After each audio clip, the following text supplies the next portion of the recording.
When the abortion decision does come down, what will happen? Good afternoon, ladies and gentlemen. This is another declaration of truth from your host, Terry A. Hurlbut.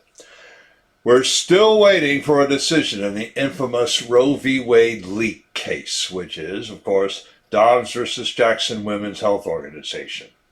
While we wait, people are speculating already on what happens when it comes down, and if, as we all still suspect, it follows the Alito draft leak. We're going to talk about what we know, about some rather silly religious spin, and also about who is threatening violence and why our governing authorities don't want to acknowledge that. Before I begin, I want to shout out to the sponsor of this channel, which is Conservative News and Views, link in the description.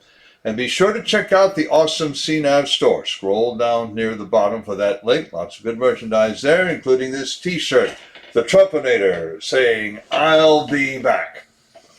While I'm at it, I also want to shout out to another sponsor, BitNext. This is your replacement for Zoom, Slack, the Google G Suite, Microsoft Office 365, Dropbox, WeTransfer, and Chili Piper, among others. Unlike any of them, BitNext protects your content and conversations so well that even the administrators can't see it. So this is your channel for secure comms, conferencing, cloud storage, and file sharing. Best of all, everything is back-end, so you don't even need client software. If you have a browser, you can use BitNext. Follow the link and give them a try. Hey, 28 days free of charge. Can't beat that with a stick.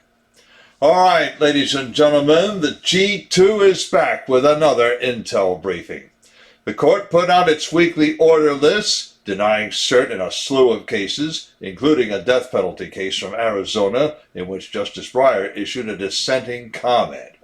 It also sent out two opinions, one unanimous opinion in a workplace arbitration case, and a 6-3 opinion in yet another death penalty case from Arizona. But, sorry, no opinion on the Dobbs case. First, let's understand something right off the bat. Overruling Roe v. Wade would not by itself forbid anyone to get an abortion in America. That's because abortion is not a matter of federal law. The Senate did try to pass a law codifying Roe v. Wade, but that failed even of a simple majority.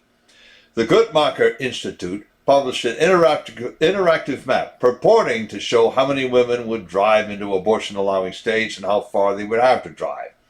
Headlines differ widely on how many states are involved. Nevertheless, given the map, I count 26 states, all in the lower 48, that would forbid or restrict abortion more than the current Roe precedent allows. They are Alabama, Arizona, Arkansas, Florida, Georgia, Idaho, Indiana, Iowa, Kentucky, Louisiana, Michigan, Mississippi, Missouri, Montana, Nebraska, North Dakota, Ohio, Oklahoma, South Carolina, South Dakota, Tennessee, Texas, Utah, West Virginia, Wisconsin, and Wyoming.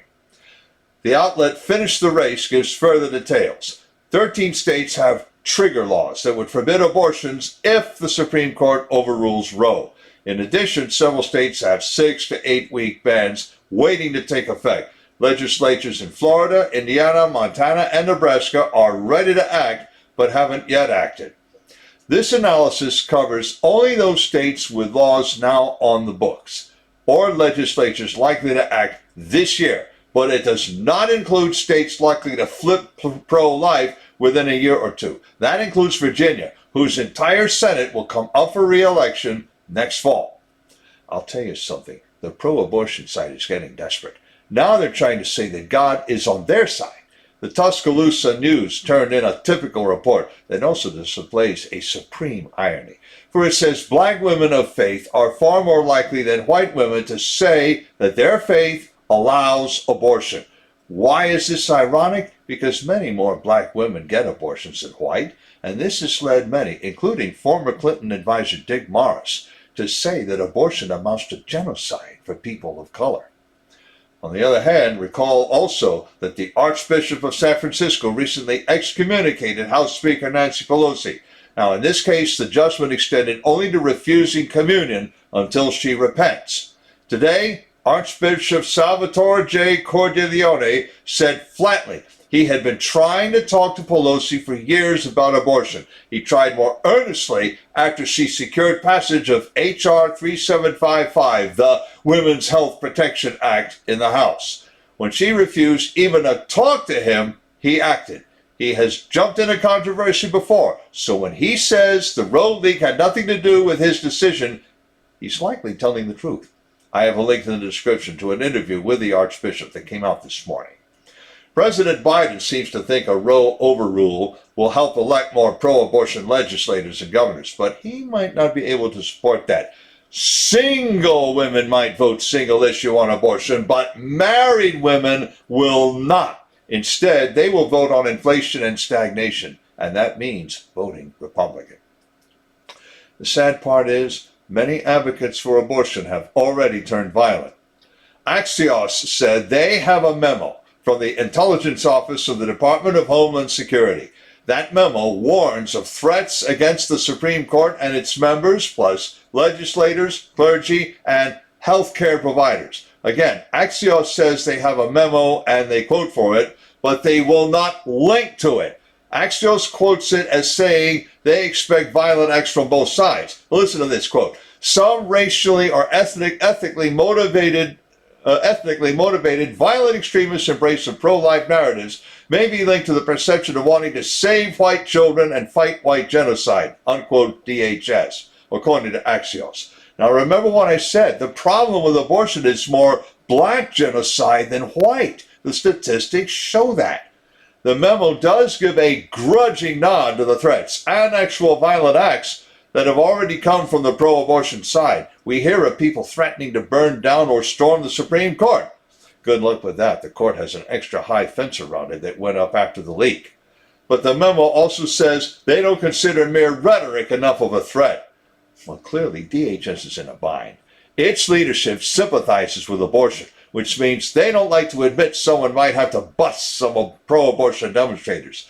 But DHS can't afford to let anyone get hurt going into midterms. Imagine the headlines. Imagine the battle cries. Remember the Madison Molotov. Vote, vote, vote. On one thing, everyone agrees. This will keep on until the court releases an opinion in the Dobbs case. And it might go on even further than that. So let's everybody pray for the lives and safety of workers in crisis pregnancy centers, advocates for the pro-life position, and members of the Supreme Court, especially Justices Alito, Barrett, Gorsuch, Kavanaugh, and Thomas. And don't forget the Chief Justice either. We could do worse with someone else in that slot. For that matter, we can't afford as a country to have the Supreme Court suffer any vacancy as long as this president holds office. Links in the description of the article, to the latest interview with the Archbishop of San Francisco, and to conservative news and views. I have another link to the awesome online store and to BitNext, as I also mentioned. And if you like what you've heard, you can like this video and subscribe to this channel. This is Terry A. Hurlbut, delivering another declaration of truth and reminding you to let the truth set you free.